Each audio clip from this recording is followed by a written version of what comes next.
Students, आज की class को स्टार्ट करने के पहले मैं एक बार फिर से आप सबसे अपील कर रहा हूं कि आज जो हम लोग ई लर्निंग के माध्यम से क्लासेस अटेंड कर रहे हैं, तो उस ई लर्निंग के द्वारा हम आज अपने कमियों को दूर कर रहे हैं और शिक्षण कार्य को पूरा कर रहे हैं।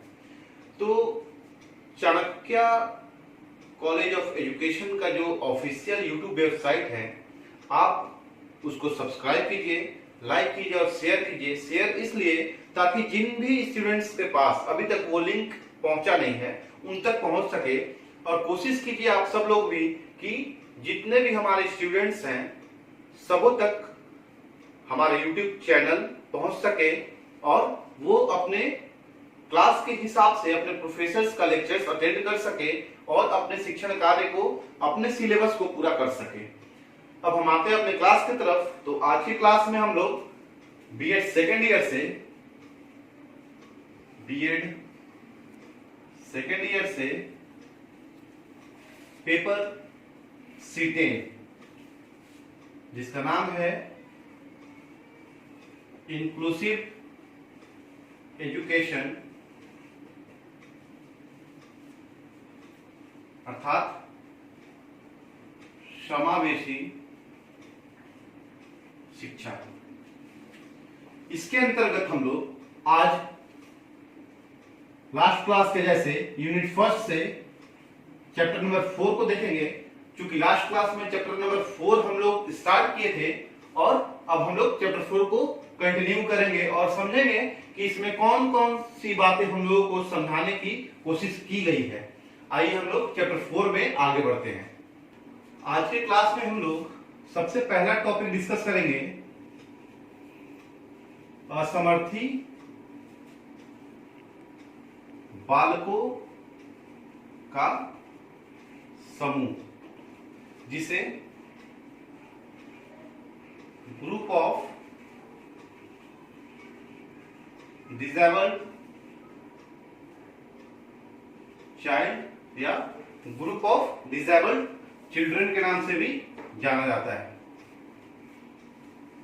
तो यहां किस चीज का बात किया गया है? असमर्थी बालकों का समूह, एक ऐसा समूह जो असमर्थ हो। तो सबसे पहले हम एक बार फिर से क्लियर कर लेंगे कि असमर्थी बालक है कौन या असमर्थी बालक हम किसे कहते हैं। तो असमर्थी बालक वे हैं जो सामान्य बालकों से विभिन्न बातों पे या विभिन्न कारणों के द्वारा दूसरे पाए जाते हैं। जैसे असमर्थी बालक सदैव मानसिक रूप से सामान्य बालकों से भिन्न होंगे, सामाजिक रूप से सामान्य बालकों से भिन्न होंगे, शारीरिक रूप से सामान्य बालकों से भिन्न होंगे और व्यवहारिक रूप से भी सामान्य बालकों से भिन्न होंगे। तो वैसे बालक जो सामान्य बालकों से मानसिक, शारीरिक या व्यवहारिक किसी भी कारणों से भिन्न होंगे, वे कहां आएंगे? असमर्थी बालकों के श्रेणी में आएंगे।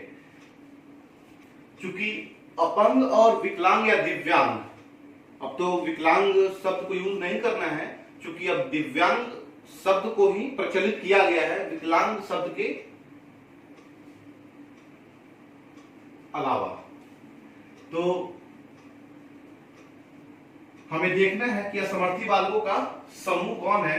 तो हम आते हैं कि कोठारी आयोग के द्वारा असमर्थी बालकों को 3 श्रेणियों में बांटा गया है। वे 3 श्रेणी कौन है हम देखते हैं इसे। यहां अब हम देखेंगे कि कोठारी आयोग ने असमर्थी बालकों को कितने श्रेणियों में बांटा है? 3 श्रेणियों में।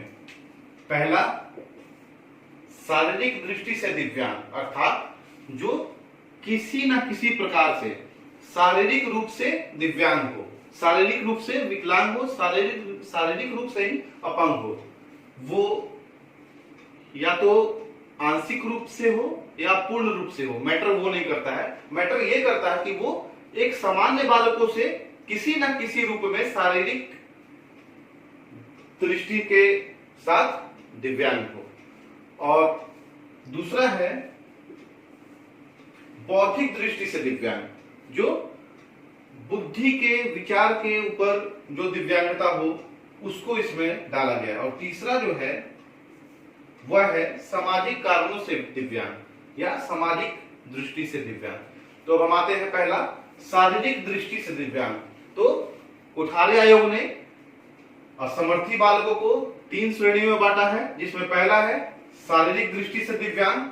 और शारीरिक दृष्टि से दिव्यांगता के अंतर्गत कौन कौन से बालक आते हैं, तो उसमें पहला आता है दृष्टिबाधित बालक, अर्थात जो आंखों से आंशिक रूप से या पूर्ण रूप से नहीं देख पाते हो, वैसे बालक आते हैं शारीरिक दृष्टि से दिव्यांगता में। दूसरे जो लंगड़े हो, अर्थात जो फिजिकल रूप से फिजिकली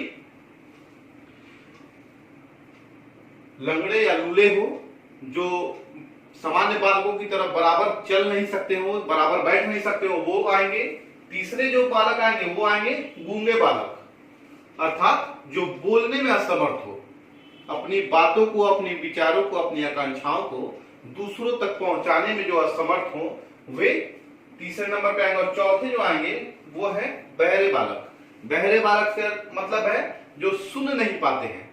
जिन बालकों को सुनने में कठिनाई होती है उनको कोठारी आयोग ने शारीरिक दृष्टि से दिव्यांगता के अंतर्गत डाला है। तो अब हम सेकंड जो श्रेणी है असमर्थी बालकों के, उस पे आएंगे। और वहां है बौद्धिक दृष्टि से दिव्यांग। एक ऐसा बालक जो बौद्धिक रूप से कमजोर हो, बौद्धिक रूप से पूर्ण नहीं हो, उसको इस श्रेणी में डाला गया है। तो यहाँ कौन कौन से बालक आते हैं, यहाँ वे बालक आते हैं जो अल्प रूप से या पूर्ण रूप से मंद बुद्धि बालक होते हैं, अर्थात जो मूर्ख बालक हैं, मंद बुद्धि बालक हैं, जो किसी भी बात को जल्दी से जल्दी समझ नहीं पाते हैं, या जो बालक हम कह सकते हैं कि पढ़ने लिखने में असमर्थ है अपने मंद बुद्धि होने के कारण। जिसको वैसे बालक को हम लोग आमतौर पे अपने मतलब सामाजिक परिवेश में भोदू एक शब्द होता है, भोदू, तो उस शब्द का प्रयोग उसके लिए करते हैं। तो वैसे बालक बौद्धिक दृष्टि से दिव्यांगता के अंतर्गत आते हैं जो बालक मंद बुद्धि बालक होते हैं। और थर्ड जो है सामाजिक कारणों से दिव्यांग। यहाँ पे इसके अंदर हम लोग कह सकते हैं कि सामाजिक कारणों से दिव्यांग में तात्पर्य यह है कि यहाँ पे बालक अपने आप को समाज के अंतर्गत अच्छे तरीके से परिष्कृत नहीं कर पाता है। अर्थात परिष्कृत से क्या तात्पर्य है, परिष्कृत से तात्पर्य है कि यहाँ पे बालक समाज के अंदर अपने आप को अच्छे ढंग से, अच्छे विचारों के साथ समायोजित नहीं कर पाता है और वह इस समाज से कहीं ना कहीं धीरे धीरे पिछड़ते चला जाता है। यहाँ कारण यह भी हो सकता है कि या तो बच्चा अपने आप को समाज से दूर कर लेता है, कहीं कहीं ऐसा होता है कि समाज भी बालकों को परिष्कृत कर देते हैं, अर्थात उनको अपने आप में समायोजित नहीं कर पाते हैं। और एग्जाम्पल के तौर पर अगर हम लोग देखें तो सामाजिक कारणों से दिव्यांग, इसको एक छोटे से एग्जाम्पल से हम लोग समझ सकते हैं कि अगर कोई बच्चा छोटा सा चोरी करता है तो ऐसा तो नहीं है कि हम लोग उसको मृत्यु दंड दे सकते हैं या देना उचित भी नहीं है। उस बच्चे को उस विचारधारा से हम लोग किसी ना किसी तरीके से मोटिवेट करके, अभिप्रेरित करके, उस बच्चे को प्रोटेक्ट करके हम लोग उसके आदतों को छुड़ा सकते हैं और उसको समाज के मुख्य धारा में ला सकते हैं और उसके उस दिव्यांगता को दूर कर सकते हैं। तो इस प्रकार हम लोग देखें कि असमर्थी बालकों का समूह कोठारी आयोग के द्वारा किस प्रकार से विभाजित किया गया है। अब हम लोग आगे चलते हैं। अब हम लोग देखते हैं कि समावेशी शिक्षा में अभिभावकों की क्या भूमिका है। समावेशी शिक्षा में अभिभावकों की क्या भूमिका है, अर्थात रोल ऑफ पेरेंट्स एंड अध्यापक या अध्यापकों की भूमिका, यानी कि समावेशी शिक्षा में अध्यापकों की क्या भूमिका है, अर्थात रोल ऑफ टीचर्स।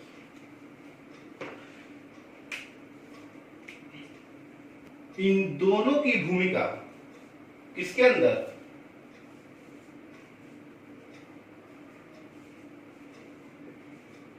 इंक्लूसिव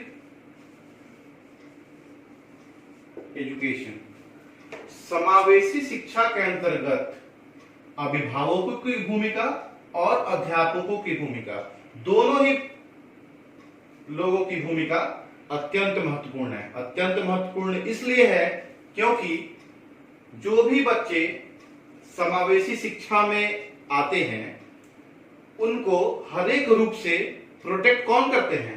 सबसे पहले अभिभावक, चूंकि किसी भी बच्चे का वो बच्चा सामान्य हो या असमर्थी बालक हो या विशिष्ट बालक हो, उसका सबसे प्रथम पाठशाला कौन है?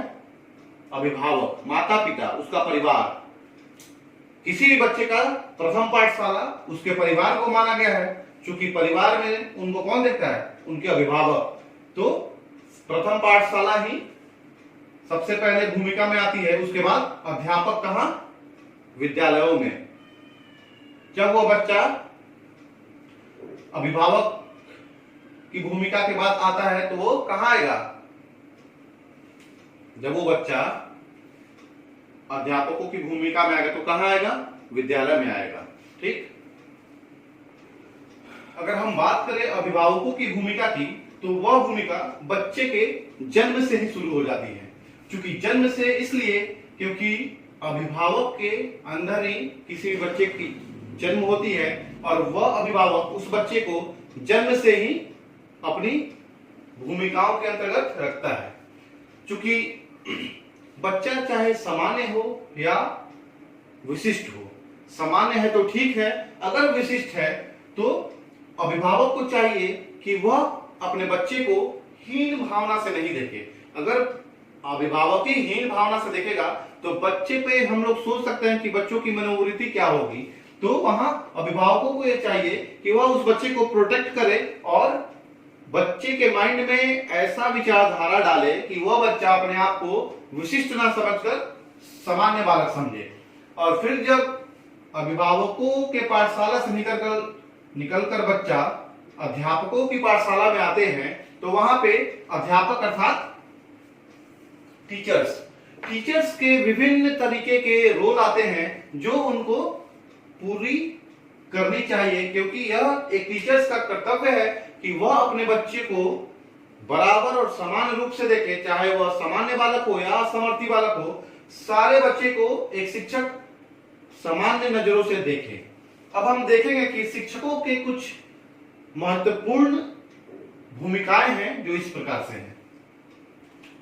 हम देखेंगे अब कि अध्यापकों की भूमिका क्या है। सामान्य बालक या असमर्थी बालकों के लिए अध्यापकों की भूमिका क्या है। तो पहला जो भूमिका है वह है कि एक अध्यापक अवांछनीय व्यवहार सहन करने की क्षमता रखता हो। पहला जो बिंदु है, पहला जो अध्यापक का भूमिका है वह है यह है कि एक टीचर में अवांछित व्यवहार, जो बच्चे अवांछित व्यवहार करते हैं उनको सहन करने की क्षमता और कठोर क्षमता होनी चाहिए। क्योंकि विद्यालय में विभिन्न प्रकार के बच्चे विभिन्न परिवेश से, विभिन्न समाज से, विभिन्न समुदाय से आते हैं, तो ऐसा नहीं कहा जा सकता है कि सारे बच्चों का बिहेव एक समान होगा। तो वहां कुछ बच्चे ऐसे भी होते हैं जो अवांछनीय व्यवहार को करने में ज्यादा आनंद प्राप्त करते हैं।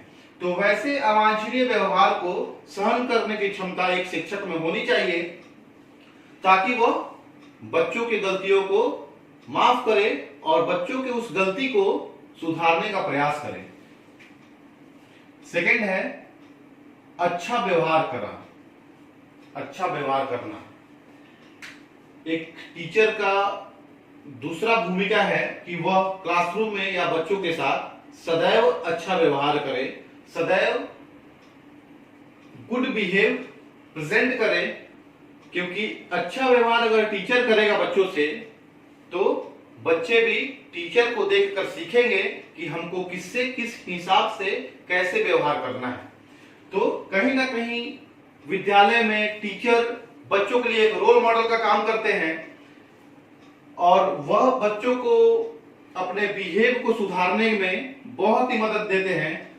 तो एक शिक्षक को, एक टीचर को हमेशा अच्छा व्यवहार रखना चाहिए। थर्ड जो पॉइंट है वह है सामाजिकता की भावना उत्पन्न करना। क्योंकि सामान्य बच्चे तो सामाजिकता में अपने आप को समायोजित आसानी से कर लेते हैं, लेकिन दिक्कतें कहाँ आती हैं? दिक्कतें आती हैं जो बच्चे असमर्थ हैं, जो बच्चे विशिष्ट हैं।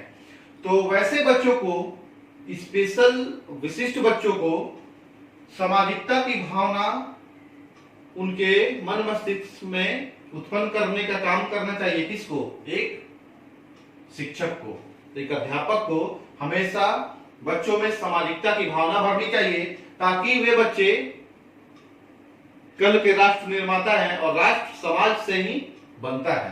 तो सामाजिकता की जब बात होगी तो एक अच्छे राष्ट्र की निर्माण हम लोगों के द्वारा किया जा सकता है। नेक्स्ट पॉइंट है जीवन में आने वाली विशिष्ट स्थितियों को समझाना। क्योंकि जीवन उतार चढ़ाव से भरा होता है और परिवर्तन ही संसार का नियम है, यह हम सुनते आ रहे हैं। और यह बात सच भी है कि परिवर्तन संसार का नियम है और हमारे जीवन में भी हमेशा उतार चढ़ाव आते हैं। अगर एग्जाम्पल के द्वारा अगर हम लोग देखना चाहें तो हम ये मान सकते हैं कि हम सबके लाइफ में हमेशा एक समान खुशी या गम नहीं रहता, हमेशा एक समान आनंद या दुख नहीं रहता। कभी हम लोग बहुत आनंदित होते हैं तो कभी दुखी भी होते हैं किन्हीं कारणों से। वैसे ही जीवन में आने वाली जो भी कठिनाइयां हैं, एक शिक्षक को हमेशा बच्चों के साथ उस स्थिति को शेयर करना चाहिए, उस वैसे स्थिति पे बात करना चाहिए, ताकि बच्चे पहले से ही प्री प्लान्ड अपने आप को कर सकें और किस सिचुएशन में, किस परिस्थिति में अपने आप को कैसे निकाल के आगे लेके जाना है, वे काम बच्चे आसानी से कर सके। नेक्स्ट है बालक का सर्वांगीण विकास सुनिश्चित करना। एक अध्यापक का यह महत्वपूर्ण भूमिका है कि ओवरऑल वो बालकों के सर्वांगीण विकास का काम सुनिश्चित करे, अर्थात बालकों का ऐसा विकास सुनिश्चित करे जिसमें सामाजिक विकास की भी बात की गई हो, राजनीतिक विकास की भी बात की गई हो, आर्थिक विकास की भी बात की गई हो, आध्यात्मिक विकास की भी बात की गई हो, नैतिक विकास की भी बात की गई हो और शारीरिक विकास की भी बात की गई हो। तो एक टीचर को और सारे टीचर्स को हमेशा बालकों के सर्वांगीण विकास को सुनिश्चित करने का काम करना चाहिए। और लास्ट पॉइंट है सकारात्मक सोच को विकसित करना। चूंकि सकारात्मक सोच जो है वह हम लोगों से कुछ भी करा सकता है। तो सकारात्मक सोच अर्थात किसी भी चीज को हम लोग पॉजिटिव माइंड में ले, किसी भी चीज को पॉजिटिव माइंड में ले, और एक टीचर को उस सकारात्मक सोच को लाने के लिए बालकों को क्या करना चाहिए? मोटिवेशन करना चाहिए, मोटिवेट करना चाहिए, अभिप्रेरित करना चाहिए, ताकि बच्चे अपने दिमाग को हमेशा सकारात्मक रखें। सकारात्मक सोच रखेंगे तो वे आगे की तरफ आसानी से बढ़ेंगे और बहुत ऊंचाई को प्राप्त कर पाएंगे। तो यहां हम लोग देखते हैं कि सामान्य या विशिष्ट बालकों को अभिभावकों की भूमिका, अध्यापकों की भूमिका क्या क्या होते हैं। तो इस प्रकार हम लोग इस क्लास में ये जान पाए कि सामान्य या विशिष्ट बालकों के अंतर्गत अभिभावकों की भूमिका क्या है और अध्यापकों की भूमिका क्या है। नेक्स्ट क्लास में हम लोग आगे देखेंगे।